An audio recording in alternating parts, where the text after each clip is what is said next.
I am Greg Barnes with Inside Carolina. Along with me here is analyst Rob Harrington as we preview the 2018-19 North Carolina Tar Heels. One of the freshman bigs last year that got some starts early is Garrison Brooks. I don't know that this is unfair necessarily, but Garrison's not a guy that maybe jumps off the court at you in terms of, hey, this guy's got a ton of potential. He could be an all-ACC guy down the road. But he seemed to kind of do what the coaching staff asked him to do. He's a good athlete. He's in good physical shape. So how do you see him making the next stride to maybe live up to some of those expectations? I thought there were times toward the end of last year where he flattened off a little bit. And then he comes out in the final Duke game in the ACC tournament, and he showed a fight and a competitive scrap that I thought translates very well in terms of what the coaching staff is looking for.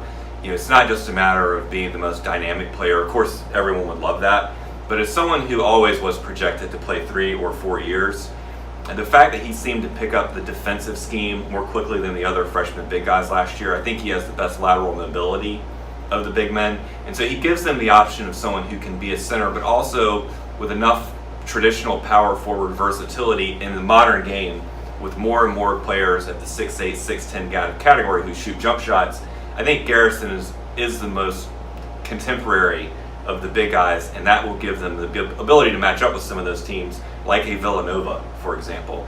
So I think it's that versatility that makes him stand out, not any one area where he's dominant. I think we agree on that. He's unlikely to ever be number one option on offense, but it's the ability to kind of play between plays and between positions that make him so valuable. Yeah, I think attitude is valuable, and we talk about it a lot with the guard positions about guys like Ty Lawson, Joel Berry, who are kind of scrappy and kind of get after him.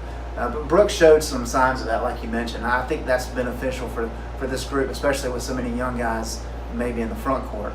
I think that should help North Carolina this year.